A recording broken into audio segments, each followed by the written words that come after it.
groupe ya Tcheko Matondo voilà eza pe malamu komona ke non moko kata mina ke pe asali loko simbi le bilo boko esali ya droite ya gauche et baté donc te basungi Tcheko bosungi groupe évangéliste oui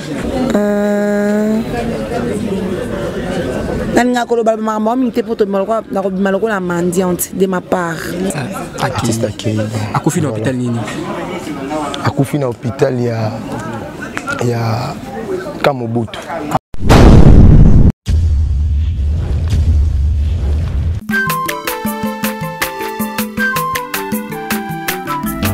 Aza mwana moto te po akosangai abongwani pete po awangata Nzambe ya le Nazarien le Nazarien le Nazarien le Nazarien atako babakolaki mafuta na mosakolima lelo yayo bolingo ebateli le Nazarien lipamboli oyo emonanaka te mpeni mama kante elobi koleke mapapu masope mafuta tokokesika na elongo na Nzambe oyo babenga na makomi Ifada, thank you Fada, cher ami fidèle. Balandino sont toujours besoin Kalibakou ya Kondabi sur la 4 chaîne Abino les Nazarien TV. C'est votre humble serviteur Dadi Moukwaya. Je sais qu'il y en a, vous êtes tellement ébélés, vous êtes tellement nombreux, vous avez tous les 4 coins du monde dans votre chaîne les Nazarien TV.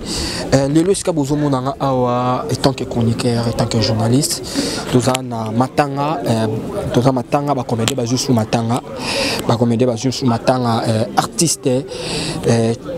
Artiste Tcheko Kufa Nilo Kufa ça dit vraiment ça va perdre net artiste Tcheko Oboyebi on est tourné dans groupe sans souci Sikoyo à ça groupe nae à Kufi toujours ben information on doit quitter sur le terrain toyeba elo ni mimi maladie ni mimi na liwa ça fait vraiment très mal pour Bourissa le sous artiste et comédien mboka biso année silité tout moni sous Akufi et non senga na Montréal oza ma caméra Gires to me kotambola me ko père oza ba image to balancer les bino ba image bo mona famille ici ka azali notre artiste a payé son âme non mais que peut que soit pe na ba membre famille tout na ba quelques questions et loni sali akufa kufi na nini et puis non senga d'abord na Alain Kiakala le bon Nzambe oza na régie aller à lancer des images et puis on se retrouve après cette image.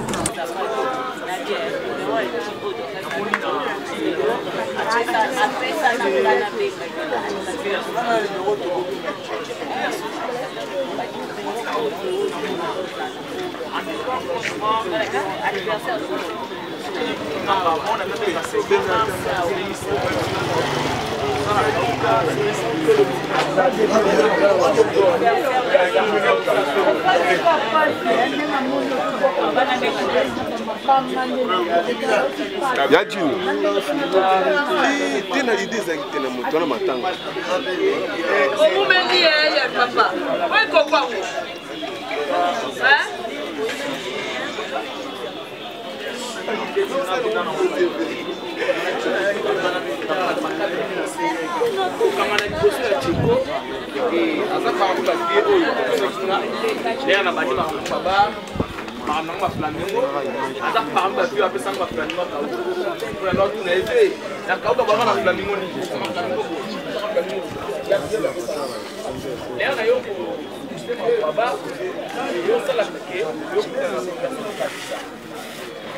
à chaque fois, manifestation localisée, la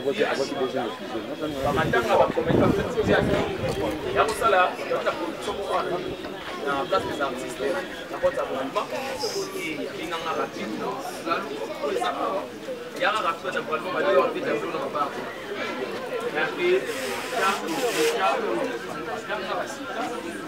Donc, vous allez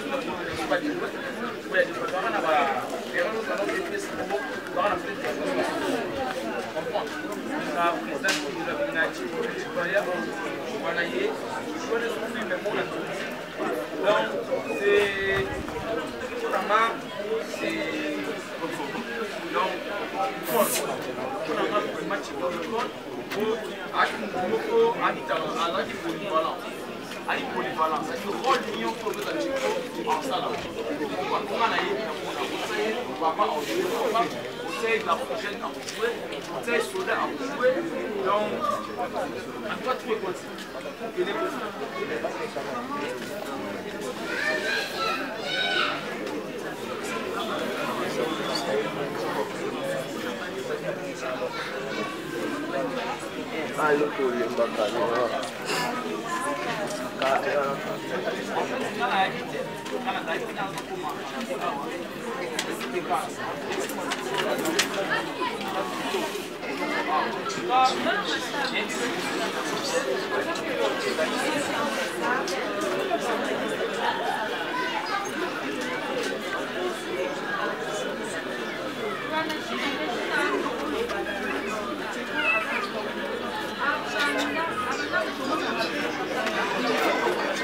Voilà, chers amis fidèles, on habite tous les quatre coins du monde. On habite en ce moment, toujours dans le cadre de notre artiste comme Christelle.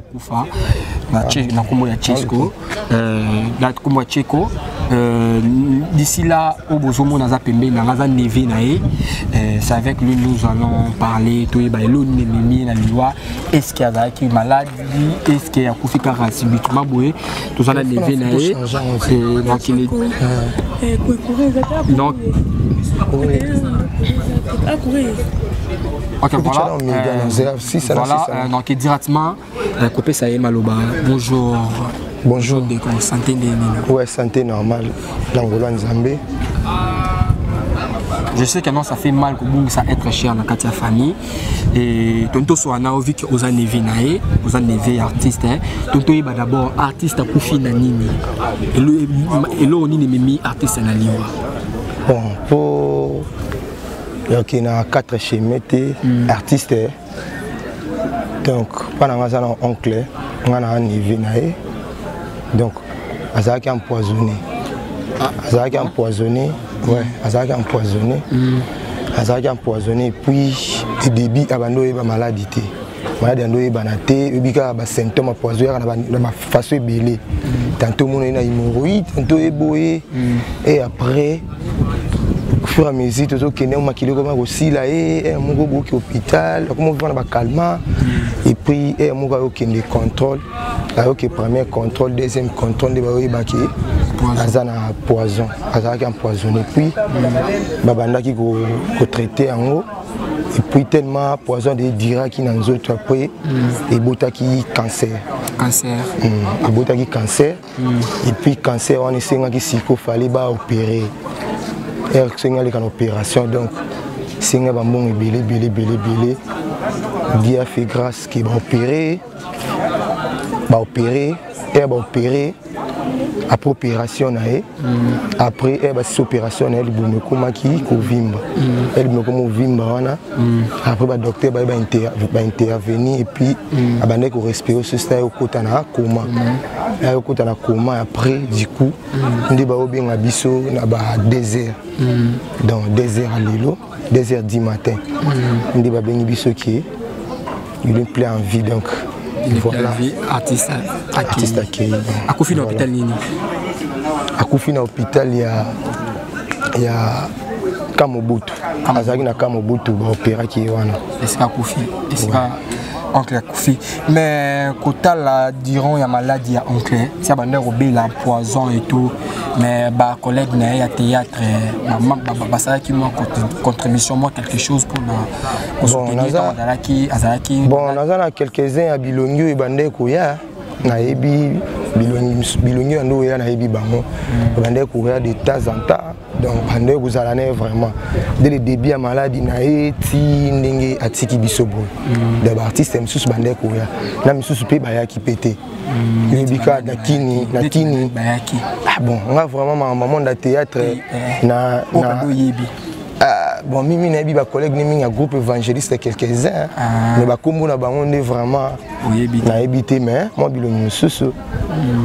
Et à un hôpital mon qui me battait, mon belle-fille une autre là et battait belé moi biloni susu. Mais moi quand on se met au théâtre, soutient notre artiste Isala qui n'a pas. Bon.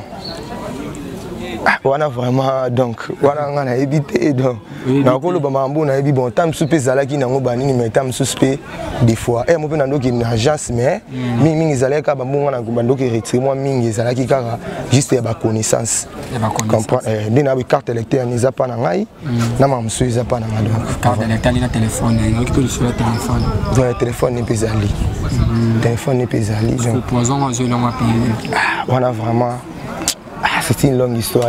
Je suis Oloba, Oiza télé, je suis Oloba,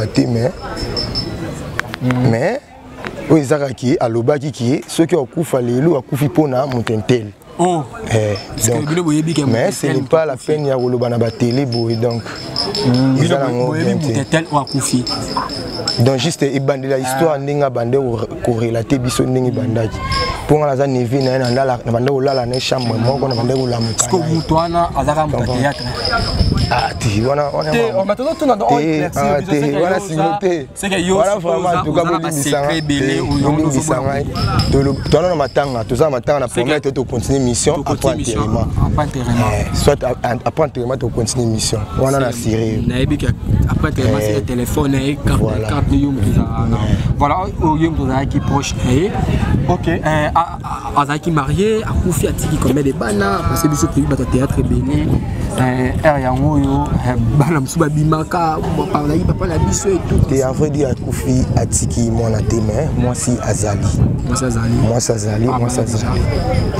marié moi ça zali marié était puis la minute ndabongo donc a mentionné donc moyen couteau atabu so kotira ando aole la kaka de la minute c'est ngana tellement kufika le singa fa pima donc on a besoin ba image ba soutien ya nani ezali ya bato théâtre ezali ou bazoya ouais na tongo full ezalaki plein de chambres alaki ba théâtre ba alaki presque ba caméra ezalaki ebele na tongo ba dozo qui image ba bazaki depuis 5h depuis 6h du matin to loba ba komi jusque là baza donc ba collègue ni bazé belé misuba yaki bazo kende misuba zoya donc voilà akufi na poison ayebi que non ayebisa ki da nevi na so na kufeza mutu tel mutabomi ngai bon point d'autorisation tozonga na émission après matanga on sera là merci vraiment Ndeko sans plus tarder nous avons vraiment mon cousin qui juste tout là que sabino moi milili obo qui peut nevi na e tozongela e to soane masolo sur les ebelé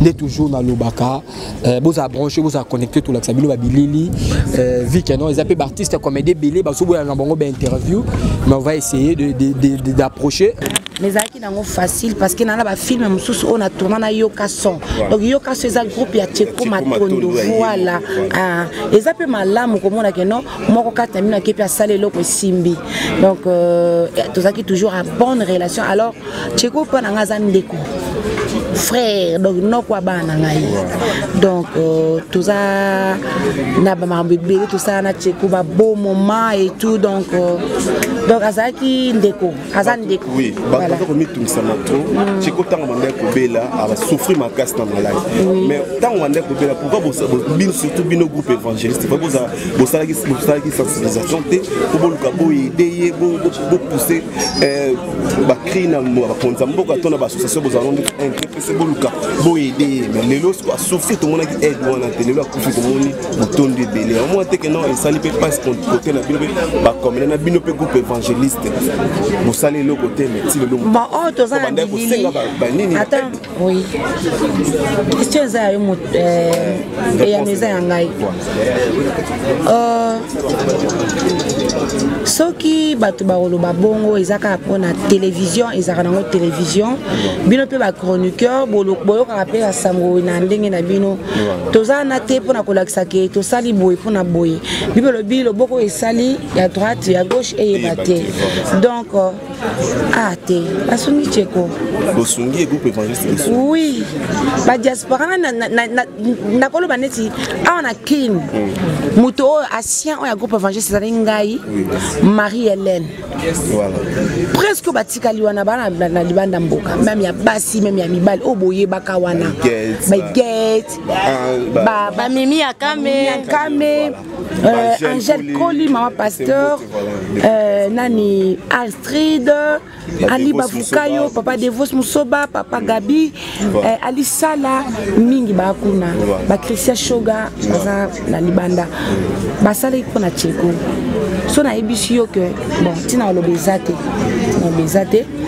eza ba mbongo mususu ndeko nanga ali bavukayo balinga baloba te mena lobi kaka pondo yo lobi Tcheko et comme na maboko Tcheko te miza na code Tcheko mutango azuyango lelo donc tosunga ki papa toza ba payate neti ngai naza ancienne na kati ya musala oyo moi mvula o na vena musala o ba réalité boyebi donc toko peut taper porte inutile ko finga ministre na biso ya culture et art to ko lobana ma be na bilili boye ko zape malamu te na respect na ye vraiment et ko zala bien te mais loko mimi na beta kasiete na côté na biso ba ki pa biso toza na ka te to le la excuse maman Marie-Hélène maman Pati oui non que biba ki para bino mais na mona ki ndeko na biso Tcheko ba mima ki na hôpital wa sela bino ba artiste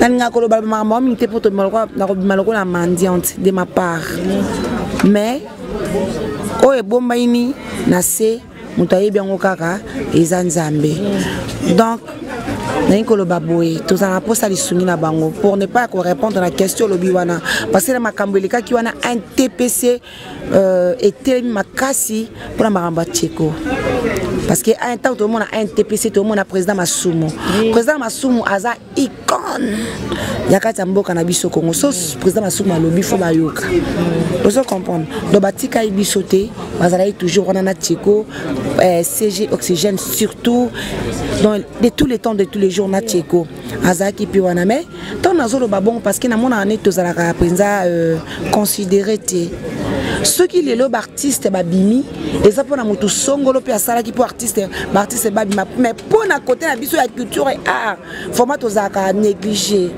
toi ka négliger mais Nzambe kaka nde asimbi ba vie Nzambe kaka nde ayebi le pourquoi Nzambe kaka nde ayebi lobi ya mutu ya to kotamine et pas ya Nzambe mais évangéliste ezawana tous ça toujours ensemble na famille na libota et totika ipe Tchekote totika Tchekote tozaki toujours na ye très bien ba fan na bino po balinga ka bino et puis po balinga ka groupe évangéliste oui c'est vrai Tcheko Matonda kufina poison Tony nakolo bangote parce que pesa meninga ite ko bango maman excuse yo lobi okoy ko lobate za maladie o ponto so mutabeli to mona ki bandi kona msumu so abeli malaria typhoid nde bomie sko ye maladie e banite me akufi yango lobi ko lobate poso banga a convocation Tony non il faut te ça obligatoire te nga za membre famille non toki na ba logique te toki na ba logique au moins ti bozo loba bo poser question à mon tour, Seigneur Salanga grâce naza intelligente et puis na sage. Je peux pas venir pour dire n'importe quoi et ça la bienté. Merci. Ba mema qui est na maman tune question, mema qui est na HJ. Oui. C'est bêtement tout le monde ba longolé kuna. Akende sur l'hôpital. Qu'est-ce qui s'est fait que nous ba longolé na HJ à quel hôpital mususu. En tout cas on a peine oyé baté. Ceux qui besoin peut-être CG Oxygène. Ndia ko limbola parce que yenda za sa musala wana na ye. Alors kende ayebaki pourquoi biso bito mande ko doit kaka ba information mais ce qui est vrai na HJ ba kene ko sala examen ya suka batala au juste les nini les autres déranger Tcheko Matondo et puis ba ki ko joa résultat wana ezaki malade ko tai kat na ebisaki esika auto muchopo ça la réunion comment dirais-je régime alimentaire comment dirais-je salité et les cas et sali que fallait qu'il va kata yango pour quand même azon de la vie naie abi kazon de la vie naie et si vous avez qui a kobi quand même Nzambe a jugé autrement après ça tu koyoka kaka akomi na nini yango nde tolobaka boye soki ozobela miko ozalaka contact na motu oyo bobandi ne makambo.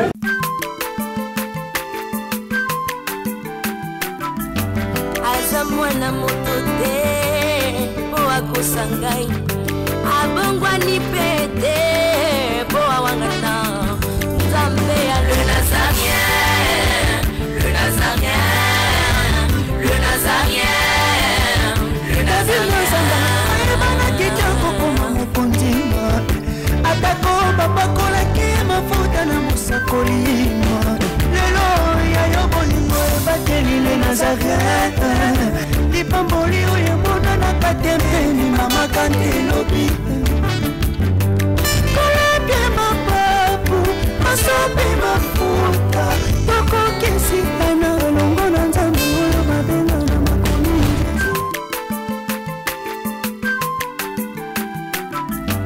aza mwana moto te po akosangai abongwani pete